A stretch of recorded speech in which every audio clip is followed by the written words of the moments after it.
नमस्कार, जनता समाचार देख रहे हैं आप और आपके साथ मैं हूं दिव्यानी व्यास। चंपावत उपचुनाव में मुख्यमंत्री धामी की 54,212 वोटों से जीत। आपको बता दें कि यह पहली बार होगा कि चंपावत सीट पर प्रतिनिधित्व कोई मुख्यमंत्री करेगा। चंपावत प्रदेश का सबसे छोटा क्षेत्रफल वाला जिला है। चंपावत विधानसभा उपचुनाव में शानदार जीत हासिल करने के बाद सीएम धामी ने मीडिया से बात करते हुए कहा कि मैं चंपावत के लोगों को इस बड़ी जीत के लिए धन्यवाद देता हूं। ये चंपावत की जीत है।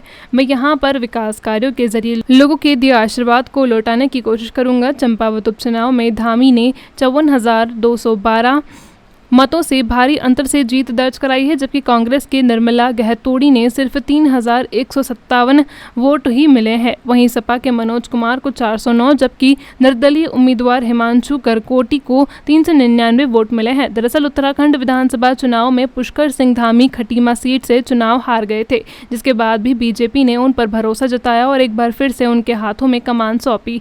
नियमों के मुताबिक मुख्यमंत्री बनने के बाद पुष्कर सिंह धामी को 6 महीने के भीतर किसी दूसरे विधानसभा सीट से जीत हासिल करनी थी, जिसके बाद चंपावत में बीजेपी विधायक कैलाश गहतोड़ी ने इस्तीफा देकर अपनी सीट खाली की, जहां धामी ने जीत हासिल कर इतिहास रच दिया है। वहीं दूसरी तरफ चंपावत में जीत हासिल करने के बाद सीएम धामी को बधाई देने वालों का तांता लगा हुआ है।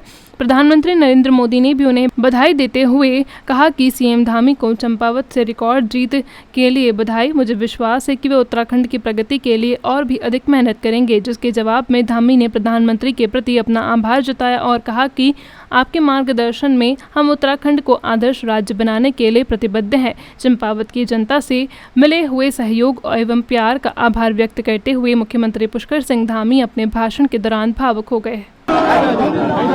भारत माता की, भारत माता की, भारत माता की,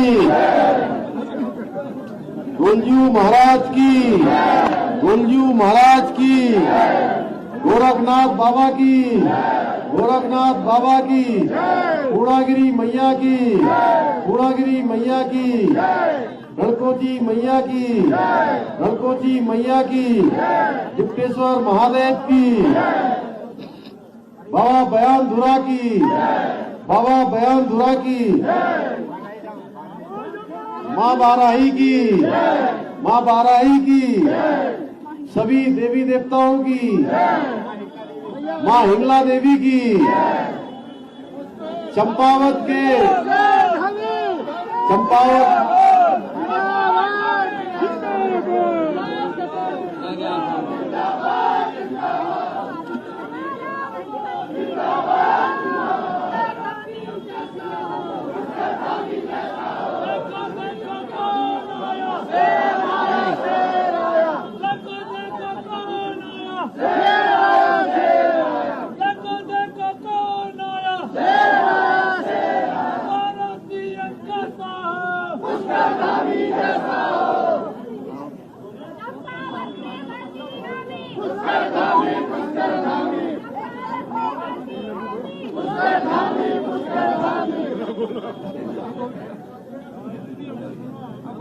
आज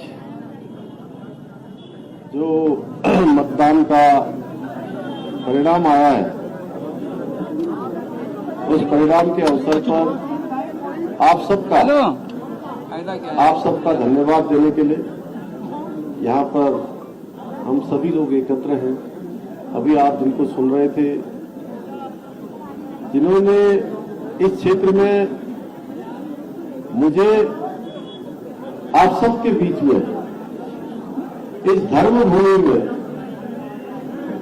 इसे मेरी कर्म भूमि बनाने के लिए मुझे यहाँ बुलाया।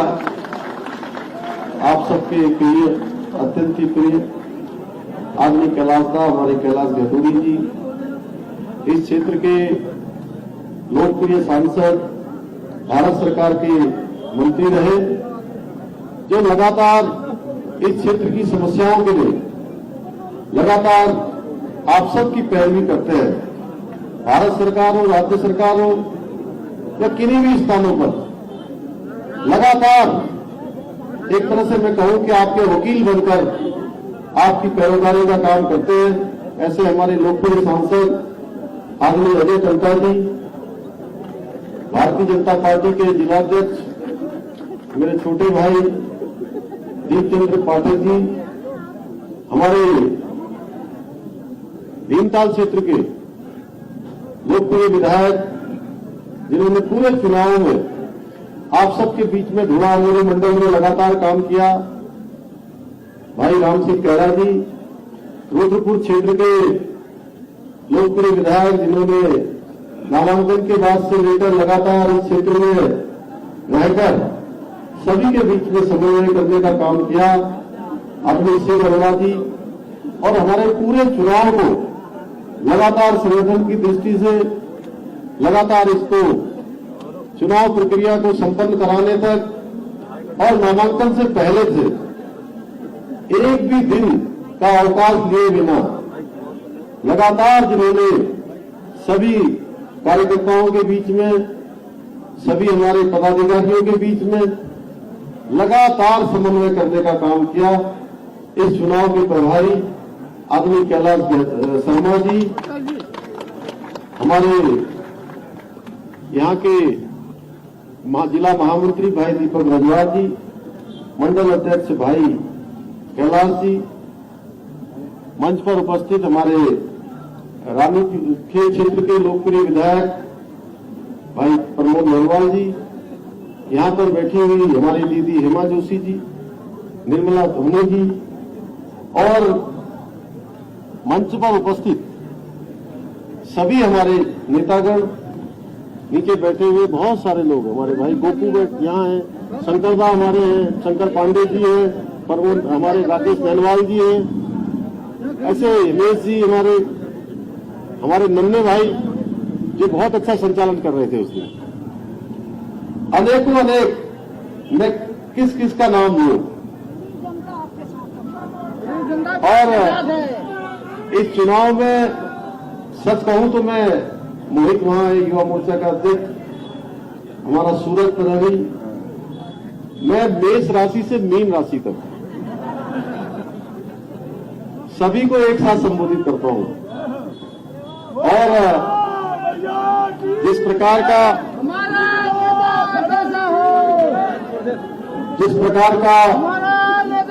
समर्थन, जिस प्रकार का मत, आशीर्वाद आप सब लोगों ने और चंपावत की महान बहुमूल्य जनता ने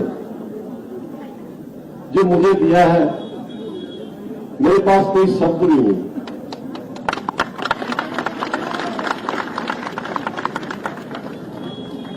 लेकिन शब्दों में आप सबका धन्यवाद करूं।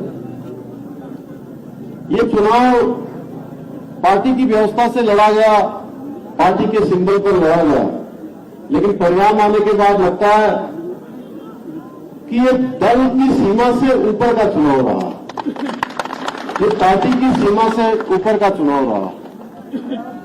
इसमें अगर हम इस चुनाव का पूरी तरह से अगर आकलन करेंगे तो हमको ठीक प्रकार से ये हमारे ध्यान में आएगा कि इस चुनाव में लोगों ने दलों की सीमाओं को भी तोड़ दिया और चंपावत को आगे बढ़ाने के लिए आपने जो मुझे ऐतिहासिक विजय का आशीर्वाद दिया है, मैं उसके लिए चंपावत क्षेत्र की देवतुल्य जनता का हृदय की गहराइयों से अभिनंदन करता हूं और धन्यवाद देता हूं। मां बाराही की इस पवित्र भूमि पर खड़े होकर बस यही कहना कि जो दिया है मुझको, जो दिया है प्रेम मुझको, जो दिया है प्रेम मुझको, उसे भुला न पाऊंगा। जीवन भर चंपावत की धरती से अपना प्यार निभाऊंगा।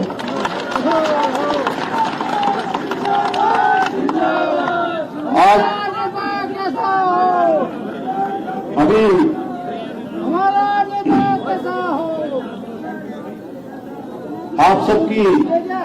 आप सबकी अपेक्षाएं और आकांक्षाओं को पूर्ण करने का मैं हर संभव कोशिश करूंगा। मैं संकल्पबद्ध हूं और मैंने पहले कहा, जिस दिन मैं पहले दिन यहां आया था, मेरे सामने बहुत दुविधा थी कि मैं किस क्षेत्र में चुनाव लड़ने जाऊं।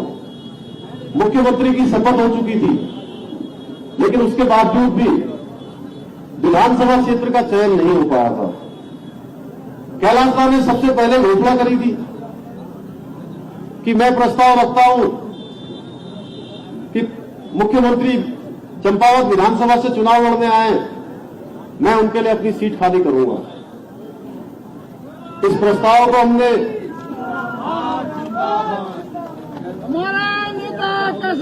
इस प्रस्ताव को मैंने पार्टी हाईकमान के सामने रखा, पार्टी हाईकमान के सामने रखा और मेरे मन में थोड़ा संकोच हो रहा था कि पता नहीं कैलाश दा भी चाहते हैं, आप सब भी चाहते हैं। हमारे श्याम नारायण पांडे जी वहां बहुत ध्यान से सुन रहे, इनको मैं देख रहा था एक दिन पिछले दिनों जब हम लोगों ने यहां पर सभी जनता का अभिनंदन करने के लिए रोड पर आए थे हम लोग, तो उस दिन इतने जोर जोर से नारे लगा रहे थे। इनका मैंने बाद में वीडियो देखा तो जैसे कि कोई नौजवान लड़का 18-20 साल का लगाता है। तो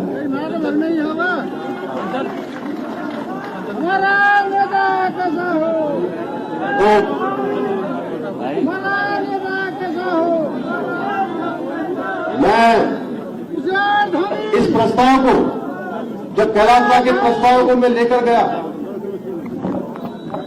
ये प्रस्ताव हमारा भारतीय जनता पार्टी के राष्ट्रीय अध्यक्ष जी पर गया, गृह मंत्री जी पर गया, उसके बाद प्रधानमंत्री जी पर गया और मैं सोच रहा था कि पता नहीं मिलेगी कि नहीं मिलेगी अनुमति यहां से चुनाव लड़ने की, क्योंकि मैं मुख्यमंत्री के अलावा पार्टी का कार्यकर्ता भी हूं। लेकिन उन्होंने 1 मिनट की भी जब देर नहीं लगाई, जैसे ही चंपावत का नाम गया, 19 तारीख को नाम गया, 20 तारीख को उन्होंने तय कर दिया कि 21 तारीख को इस्तीफा दे देंगे।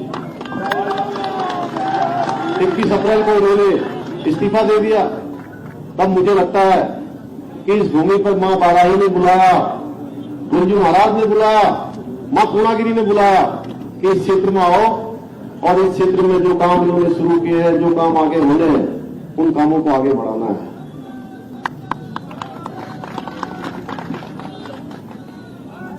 भाइयों बहनों, आज हमारे देश के प्रधानमंत्री मोदी जी ने भी चंपावत के लोगों के साथ साथ इस जीत के लिए चंपावत के लोगों का तो स्पेशली उन्होंने धन्यवाद कहा है।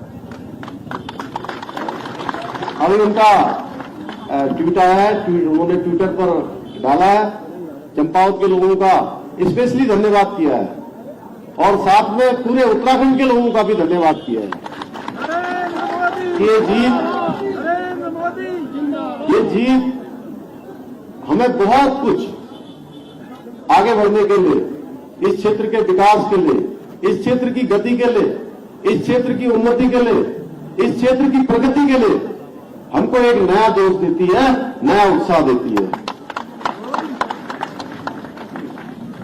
भाइयों बहनों, मैं आपसे इतना कहना चाहता हूं, जो भी काम कैलाश दा ने आगे बढ़ाए हैं और जो काम अभी हमारे प्रस्ताव में, उन सभी कामों को हम लोग अपने एक मैप में शामिल करेंगे।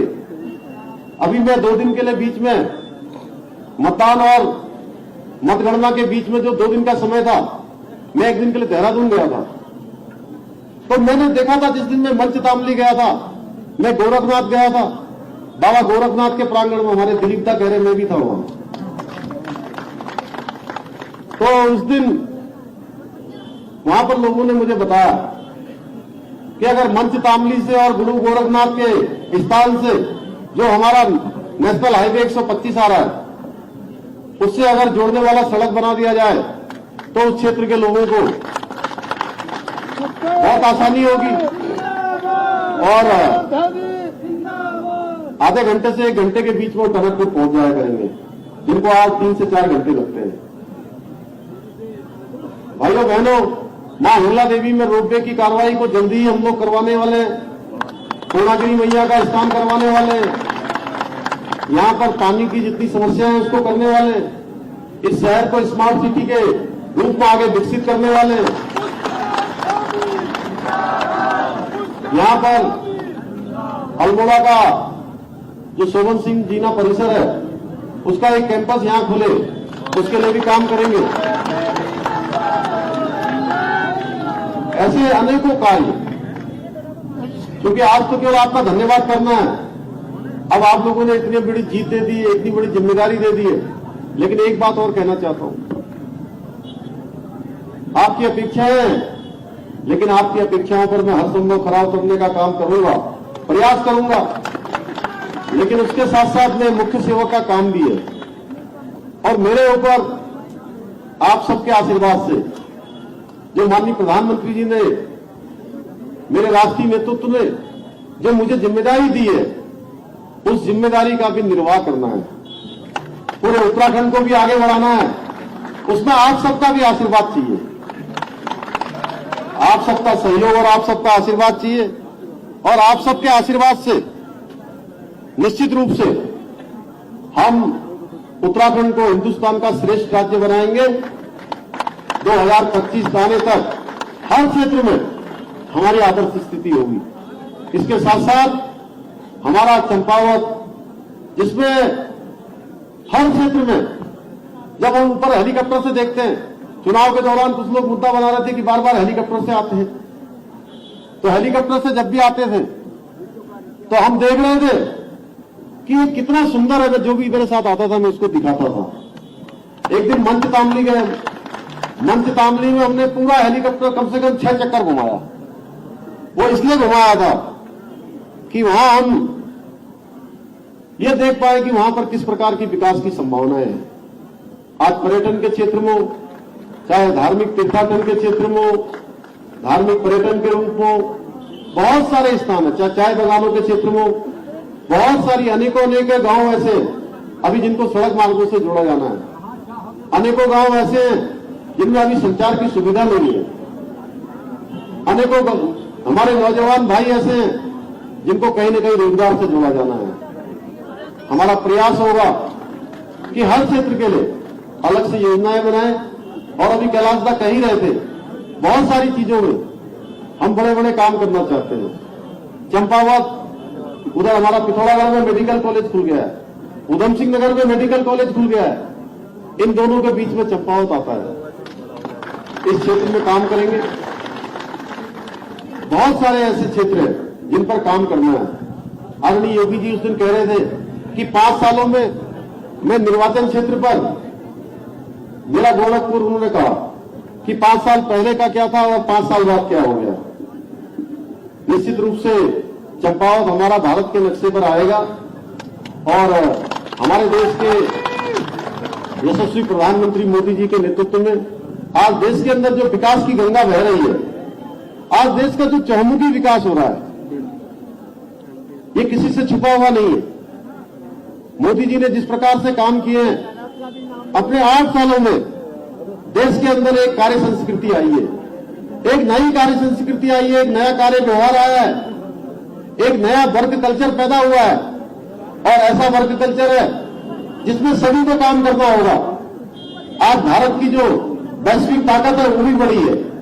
आज भारत की जो आर्थिक नीति है वह भी बढ़ी है, विदेश नीति भी बढ़ी है। हर क्षेत्र में भारत का मान सम्मान और स्वाभिमान पूरी दुनिया के सामने बढ़ा है। पूरी दुनिया में भारत अब एक शक्तिशाली भारत के रूप में जाना जा रहा है, जिसकी हम कल्पना करते थे कि भारत शक्तिशाली बनेगा, भारत वैभवशाली बनेगा, भारत गौरवशाली बनेगा। उस दिशा में मोदी जी के नेतृत्व में आगे बढ़ रहा है। 2014 से पहले आप देखते होंगे आए दिन कभी घोटाले होते थे, और उन घोटालों की हम बात करें, चंद्रकिशोर बोरा जी भी यहां पर, हरगोविंद बोरा जी हमारे, ऐसे तमाम घोटाले। कभी देखते थे दूरसंचार का घोटाला हो रहा है, कभी देखते थे हम कोयले का घोटाला हो रहा है, कभी देखते थे 2G स्पेक्ट्रम का घोटाला हो रहा है, कभी देखते थे 3G स्पेक्ट्रम का घोटाला हो रहा है, कभी देखते थे कॉमनवेल्थ गेम्स का घोटाला हो रहा है, कभी हमारे जो बड़े बड़े कॉलोनियां हैं आवास की, वो बंबई में घोटाला हो रहा है। प्लॉट्स के घोटाले हो रहे, एक के बाद एक घोटाले, जमीनों के घोटाले, खदानों के घोटाले, घोटालों पर घोटाले। मोदी जी के प्रधानमंत्री बनने के बाद एक भी घोटाला नहीं हुआ, एक भी भ्रष्टाचार का मामला नहीं आया।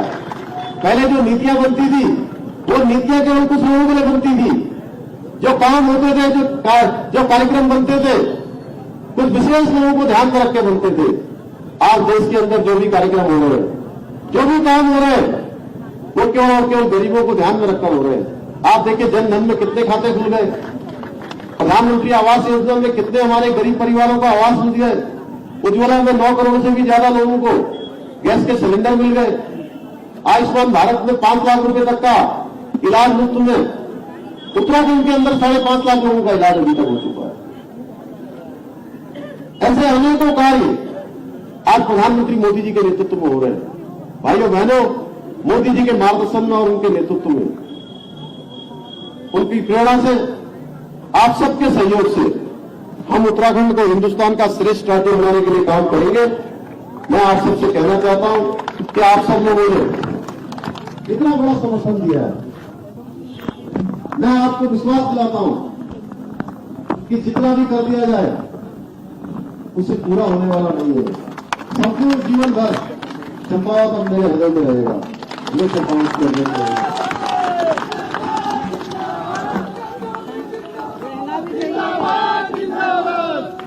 आज प्रातःकाल मुझे अपने पूज्य पिताजी की याद आ रही है, जब मैं उनके साथ कई बार चंपावत आया। और आज जब कैप्टन भानीचंद जी ने बनबसा में मुझे वो 15 महारेजिमेंट में थे, महारेजिमेंट की जब उन्होंने मुझे कैब लगाई तो मैं बहुत भावुक हो गया। मुझे याद आने लगी अपने पिताजी की कि हम कैसे कैसे चंपावत से पिथौरागढ़ जाते थे, या पिथौरागढ़ से चंपावत होते हुए कैसे हम टनकपुर और बनबसा होते हुए खटीमा पहुंचते थे। भाइयों बहनों, ईजा बचपन में कहती थी कि चंपावत के लोग बहुत अच्छे होते हैं, और आज आप लोगों ने इतना बड़ा समर्थन जिंदाबाद